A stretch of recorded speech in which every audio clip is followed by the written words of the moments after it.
This is the Big O Show. This is the Big O Show. All right. There he is, the man, the myth, the legend. How you doing, brother? Locked out of practice like the rest of us. Well, yeah, no availability today. I think they're practicing tonight, actually, from what I was told. I just find it hilarious that Mario comes out and DBJ is interviewing him, like, and then let's get a wrap up of like we're actually going to get anything tangible from that. Like Right. DBJ is going to ask him about like anything tough, right? And I love DBJ and all that, and I get it. But oh my God, bro, come on. Yeah. And then what we're hearing, and then the poor kid comes out, what's his name? Restrepo, and he's taking all of the blame for everybody dropping passes and not looking good, and which was one of our concerns, right? It's offensive line and wide receivers because they lost them. So what's the word, dude? What are you hearing? Well, I had a couple people. I mean, they had some agents out there. They had former players out there. They had parents. So there were a lot of people who watched the first scrimmage. I know that the next scrimmage on Saturday is going to be a much tighter audience. There'll be smaller people there, so you'll probably hear less reports.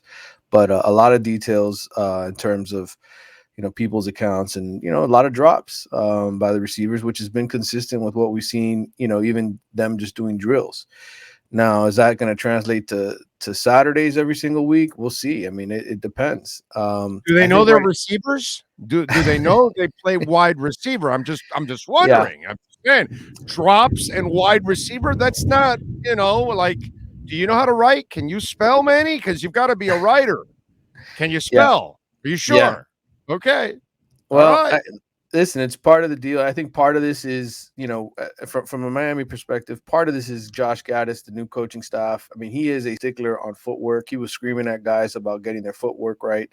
And I think part of this is, them just sort of adjusting to what. So they're trying to catch with their feet. That's why that's exactly it. I got you. So he's taking footwork to a whole other level now.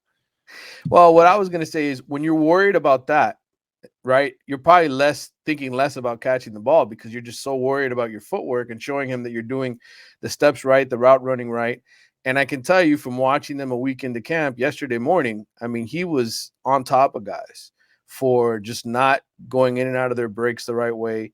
And he's been that way since the spring from when I first saw him on the team. So I think, once the season comes around, it's going to be about hanging on to the football. But right now, I think so many of those guys are in their heads about just running the routes the right way, cutting in and out of the breaks the right way, that they're forgetting the last part and the most important part, which is holding on to the football. So, look, Xavier Restrepo, he's got great chemistry, obviously, with Tyler Van Dyke. They're roommates, they're best buds. So he's gonna be a guy that catches a lot of balls in the slot. And maybe they, the Canes this year, they look a lot more like the New England Patriots with two tight end sets and just, instead of flinging the ball deep and making, big plays down the field, it's a lot of dinking and dunking and hopefully running the football. I will tell you this, without a doubt, the defensive line, I think, is being felt. All those pickups, the 5 transfers that they added, plus Jafari Harvey growing now in his 4th year, finally getting it, the light bulb coming on. Leonard Taylor, Jared Harrison-Hunt, all these guys that are now, a little older, a little bigger, a little stronger, all those things. I think it's sort of overwhelming how much better they are on that side of the ball. So that's the positive, I think, coming out of the first scrimmage. But certainly the drops. Couldn't they go find some receivers? What's that? I mean, couldn't Mario Cristobal put on like some glasses and a mustache, walk around with Van Dyke, show up at Ratskellers all over the country? Hey, they tried. When a big-time receiver walks into the Ratskeller, you say, hey, you know this guy Van Dyke? You might want to meet him here. And that's it. He intros. He just hits Ratskellers all over the place, bro. Ohio State. Yeah. You know what I'm saying? USC. You could just go hit them all over the place and then bring in them receivers.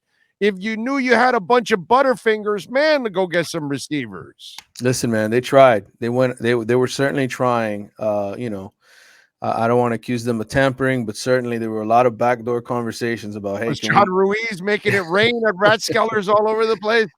There was a lot of in the spring, after the spring, there was a lot of, okay, what do we do now? Because we saw what we have, and it's not It's not what we want. So, but hey, that's a great recruiting tool too. I think, you know, you can certainly convince a lot of recruits, and they haven't done it yet. They've got a couple of slot receivers. They don't have the outside receiver yet in the Does recruiting Andre class. Johnson have any eligibility left? We'll see. I mean, he did leave early for the pros, right? Can we talk Charleston Rambo to come back? that would have been a smart deal, but Charleston, you know, I guess I don't know who he's with in camp. Somebody was telling me he's still in camp with somebody. Yeah, he's in right camp in the NFL, but yeah. So that's a position of concern, and I will say though, linebacker, you know, that was another big question mark. I think Caleb Johnson, the kid from UCLA, for the type of scheme that Miami's doing, where they're putting big, you know, two big defensive tackles out there and helping them out in the run game, and the way that they're playing run defense, that kid is shining. He's flying all over the field from what I was told. You know, fastest linebacker they've got in terms of just pure speed, and he's doing a good job so far in camp. So I think, you know, he'll be the middle linebacker. And then who starts next to him will probably be the mystery. You know, which guy do they put? Two middle linebackers out there. They have two. You know, they have a Corey Flagg out there with him. Corey's played a lot of football here. He's not the fastest of guys, but he can wrap up. And then, you know, is it a Keontre Smith or you know, does the freshman Wesley Basaint get some action? You know, they got a lot of different guys that they can put in there, but I think Caleb Johnson has made the staff feel better about the linebacker position. All right, that's good, but obviously on offense, that has to be a concern, and if the line doesn't come through and become the kind of line that you can consistently run the ball, that's going to be a problem also. You know? There's no question. There's no question. They've if you don't have dependable receivers, then you're going to need dependable tight ends, and you're going to need a hell of a running game. You know what I'm saying? And Tyler's not the kind of running quarterback. You don't really want him part of the but he can make throws while on the move, which is what you do need. You need a guy who can make, you know, he's not a statue back there. So that's the good thing about Tyler is that, you know, in fact, I think the first touchdown pass he threw in the scrimmage, and the offense went right down the field and scored on the first drive, by the way. So the first team offensive line, I think, did its job. It's when the backups and some of the other guys got in where it was evident that there was a drop-off, which is why Mario is hitting the recruiting trail so hard for offensive linemen. You know, he knows there's a drop-off after the first 6 or 7 guys. So, you know, I think, you know, Tyler, his first touchdown pass was to Keyshawn Johnson. It was a short touchdown pass in the scrimmage, but again, it's him making a play, him making the right decisions. I'm not worried about the quarterback. I'm not, you know, I think the offensive line, once Zion Nelson gets back, he's back in practice, by the way. He's not, you know, full contact, but he's out there working, which is better than being in a brace and not working, right? So he's at least coming along, which is a good sign. And once he's back, then you can shift guys back to where they're probably better. You know, instead of playing Jalen Rivers out of tackle, you have him inside a guard, and now your left side is really solidified. You know, DJ Scaife, you keep him inside at guard, where he's the best, and then you can throw John Campbell over at right tackle or Justice Oluwaseun, and you go with your best guys. They're going to go with their best 5 there. So I think the offensive line will be fine as long as there's no major injuries here. I think as long as the best 5 or 6 guys stay healthy for you most of the year, they should be able to run the football.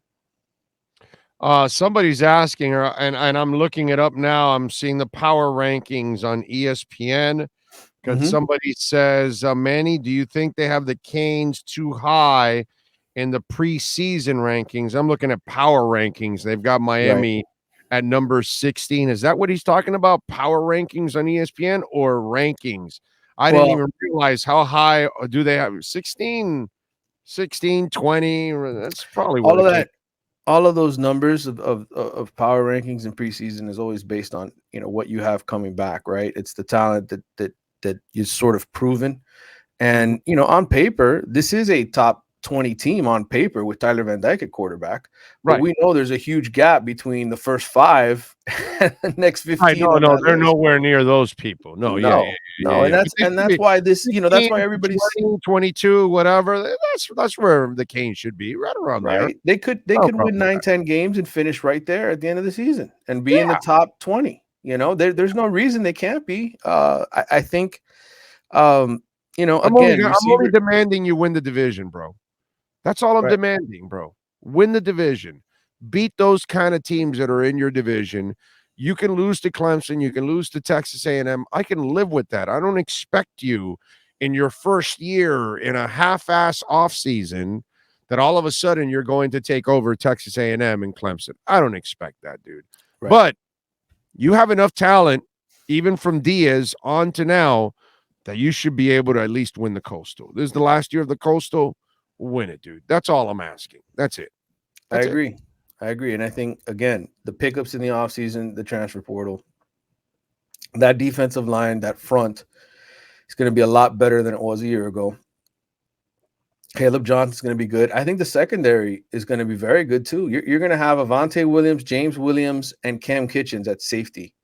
Those are three good players. I think all three of those guys are NFL guys, so you're going to have three safeties back there that are all NFL caliber.